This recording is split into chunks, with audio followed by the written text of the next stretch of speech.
What is going on, Notre Dame fans? I'm Mike Singer. It's Jack Sobel. Marcus Freeman wrapped up his press conference, 20 minutes ago, as we record this on a Monday afternoon. Some really interesting stuff that Freeman spoke about with the media. Before we dive into it, please do hit the thumbs up on this video. And, of course, subscribe to our YouTube channel if you are one of the or if you just, 22,000 23,000, whatever the number is at this point, of you have. If you're a Notre Dame fan and you have not done so yet, please do go ahead and subscribe. So Jack was in the building for Freeman's press conference. And I want to start with Gabriel Rubio, the update on him.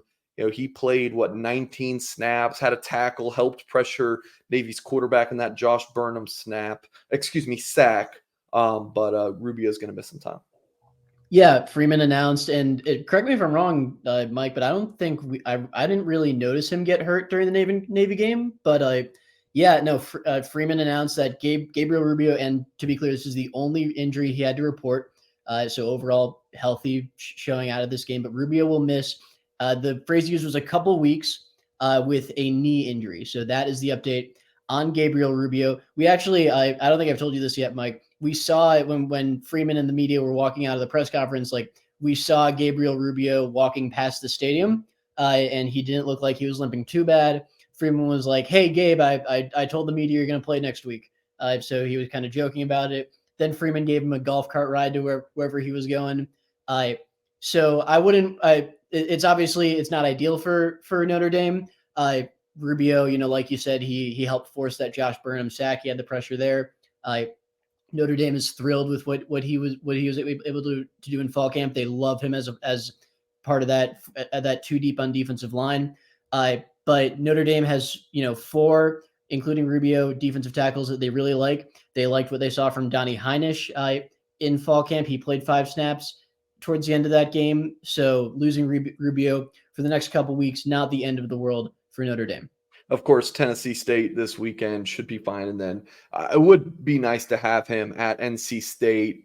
But, you're just kind of hoping to get him back healthy for that Ohio State game. One of the big talking points, I'm really glad one of the media members asked Freeman about this, was Estime. So, he obviously is the number 1 back on the team, gets the first few carries, he fumbles, and then he comes out. And I was thinking it does make sense for him to be pulled, and that's why he was. But I was also thinking, like, maybe this was just the rotation. It was a little bit of a coincidence to why Estime didn't play after that fumble. But no, he was pulled because of the fumble. And I guess that maybe they were trying to make up some of his carries. That it might answer why he was carrying the ball. Never expected to see Angeli be handing off to Estime if Hartman was healthy, right? Like, you don't expect to see Audric Estime in a 42-3 game with 3 minutes left. So I'm like, are they trying to make up some of his carries, get him 100 yards? But anyways, Jack, Freeman did say he was pulled because of that fumble. Yeah, so you're absolutely right, Mike. Estime was pulled because he fumbled in that first quarter. That was not part of the regular rotation. Freeman said, like, nobody is above the standard. It's a matter of, Estime. We thought those fumble issues were behind him last year, but he did fumble in three out of 4 games during a stretch last year. And he fumbled. Notre Dame got lucky. The fumble went out of bounds, but that's why he didn't see any snaps from that point until halftime. After halftime, though, Freeman said that Estime, welcomed the accountability. He took his, brief benching, that might as well be what we call it. He took that well. And, Notre Dame, as they should have been, was very impressed with what they saw, both before the fumble and after halftime when Estime was inserted back into the game. So I think that's probably the end of this story, at least, for now, until knock on wood, if Estime fumbles again this season. But it was really interesting to hear Freeman confirm that and say, like, in no unclear terms, nobody's above the standard. If you don't meet that standard, you will be taken out of the game. It's gonna be really interesting to track, like, this whole 5-headed monster thing. Like, I kind of compare this, Jack, to like an NBA team where they're playing 9 to 10 guys, and then when the playoffs roll around, there's only 2 guys coming off the bench. Like, it in those clutch time games, like, you're gonna want to carry your guys. So, like, do they continue to go 5 deep? And really, it was only 4. Devin Ford had a few snaps, right? Let me pull up your Snap Chats article. And I was also he had that one pass blocking rep on the Great House touchdown that I think I tweeted about the other day that I was very impressed with from him there. Yeah, so he had 6 snaps. Price had 5. Jeremiah Love just had 7. Payne had 17. So I think on our video last week, you had said, listen, that or while 2 through 5 might all be ors, you were like, I think they put that kind of in order. And based on Yeah, the snap counts they did, and Estime got 23. So that's kind of the snap count breakdown. So it'll be interesting to see, if that 5-headed monster kind of gets reduced down, because you don't want to play a guy just to play a guy if Audric Estime is the best running back on the team. But absolutely. continuing, And again, Mike, just about Payne real quick to reiterate, like they like a lot of what Payne can do when he's not carrying the ball. They of course like Payne as a ball carrier too, but they like him as a pass catcher out of the backfield. I watching the film, he was open a couple times on checkdowns. Hartman didn't need him, but he was open.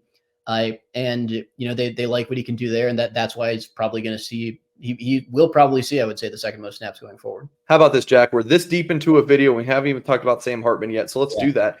Freeman was asked a pretty interesting question about and the person who asking the question, I feel like was asking it, and I forget who did pose it, but they had said, and how they were leading it was, well, Hartman came over and they ran such a different offense at Wake Forest, but it wasn't that big of an adjustment because how experienced he is. That's kind of how the question was posed, for Freeman to be like, oh yeah, he's got all this experience.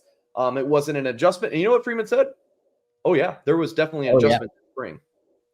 Yeah, absolutely. Freeman said like they had to kind of rework Sam Hartman's footwork a little bit. There were some adjustments he had to make coming from that Wake Forest system, which, as we all know, we've talked about this a million times over the offseason.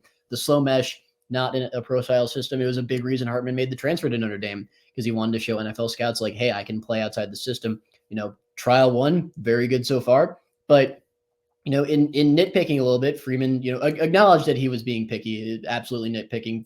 Thoroughly impressed with Hartman's performance. He won Offensive Player of the Week for the team, obviously, et cetera, et cetera. But Freeman said, some of those footwork, got to keep him from falling back into old habits. As well as, if you might have noticed Hartman's scramble, he only had one hand on the football, kind of holding it like a loaf of bread.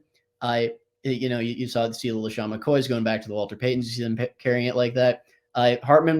Freeman wants Hartman to get away from that going forward. He doesn't want the lax ball security. He also noted that third down throw to Chris Tyree that every Notre Dame fan got a heart attack, thought that was going back the other way. I said that was probably not the right read there. Otherwise, very impressed with Hartman's performance. Freeman was, but there were those nitpicking. There were those nitpicks that kind of had to do with his technique going back to his Wake Forest years that they still want to correct. Yeah, 4 touchdowns and 4 incompletions. That's definitely a good day at the office. So we'll put it there, Jack. And folks, please do hit the thumbs up on this video. Subscribe to our YouTube channel for more content. Jack and the gang of Blue and Gold are posting so much more content from Marcus Freeman's press conference. Tons of recruiting stuff we'll have up on the site. Please do check that out.